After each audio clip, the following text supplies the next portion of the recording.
このチャンネルは、2020年の流行り病以降に、私が体験した不思議なことや、読んだ本、YouTube についての考察を上げていこうと思います。第4回、ヘミシンクで見たビジョン。こんにちは。今日は、ロベート・ムンローさんの、ムンレフ研究所が出している、ヘミシンクを、実際自分が体験してみてどうだったか、ということをお話ししようと思います。今まで読んできた本や、インターネットの情報では、瞑想や、ヘミシンクによって、幽体離脱は可能だ、と語られていましたので、実際私のヘミシンク CD を買ってやってみました。半年ほどかけてちょくちょくやっていたのですが、幽体離脱ができたかどうか、結論を言いますとできませんでした。ヘミシンク CD は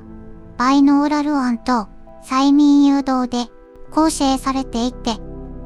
催眠でかかりやすい方などは幽体離脱できるのかもしれません。多分私は疑り深い材質だからなのか、いまいち没入できないところがありました。しかし、幽体離脱以外にも、この CD には活用法があることに気づきました。30分程度、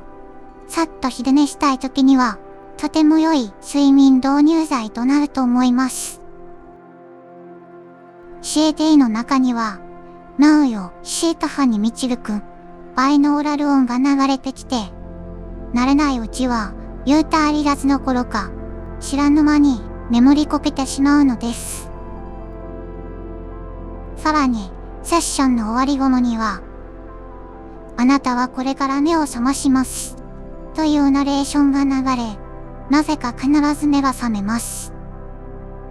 そして、その後頭がすっきりしております。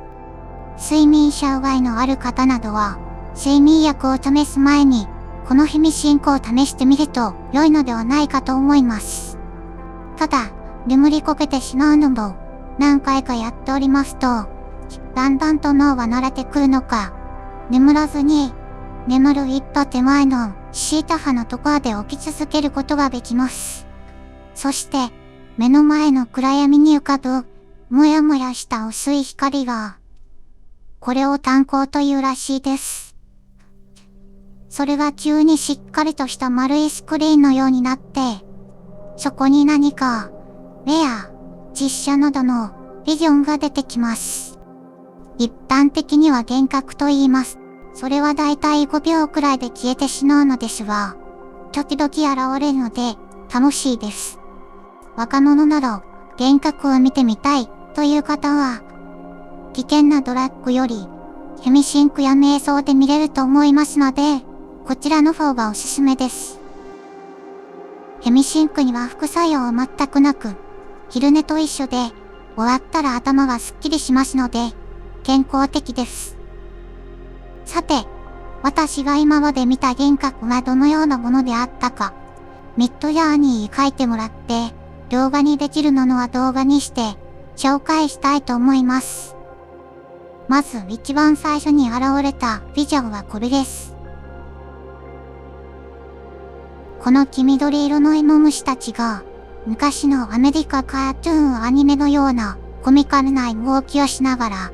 中央の壁をよじ登ったり、そこら辺を歩いております。色鉛筆で描いたようなイラストアニメで、今までこのような絵やアニメを見た記憶はありませんし、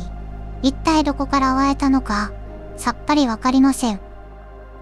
その3日後くらいにヘミシンクをして現れたのは、このパステルカラーの可愛い世界のイラストです。これもどこで見たのか記憶にございませんし、何を表しているのかもわかりません。実際見たものは、このイラストよりもうちょっと現代グラフィックエイトのようなカップや雰囲気でした。それからしばらくそういった幻覚が現れなくなって、つまらないな、と思ってやめて、そしてまた再開したあたりで、また現れました。今度はこの AI が描いたような、ピラミッドのイラストが現れました。面白かったのは、四分ピラミッドは 0.5 秒ごとぐらいに違うピラミッドの上に変わり、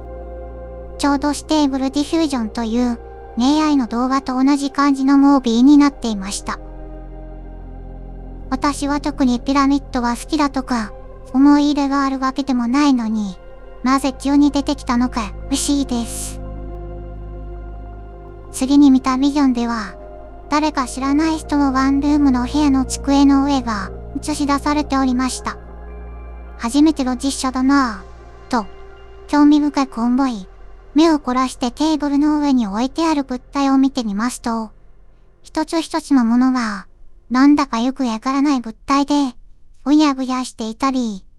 これも AI 画像とよく似ているなぁ、と思いました。一番最近見たビジョンは、七福神のような神々が彫られた壁。なぜこれが出てきたのかは、やはり不明です。これらがここ数ヶ月で私が見たビジョンです。すべて私とは関係のないイメージたちで戸惑います。しかし、現在の自分とは関係ないですが、潜在意識下ではもしかして重要なイメージなのかもしれません。心理学や夢分析が得意な方はわかるのかもしれません。今のところ意味不明ですが、後に意味がわかるかもしれませんし、次に何が出てくるかな、とワクワクするところもあります。この突拍子もなく出てくる様子ですとか、よく見るとディテールの詰めが甘いところですとか、夜に見る夢や AI が出す画像にとてもよく似ているなぁと思います。もしかして人間の AI も大して変わらない考え方の構造になっているのかもしれませんね。このように人によって体験の差があるとは思いますが、脳がシータ派になればある程度不思議なものを見ることはできるようです。概要欄に問答研究所の CD のリンク、秘密真空園を作っている方のリンクなどを載せておきますので、興味のある方は試してみてください。それでは、最後までご視聴ありがとうございました。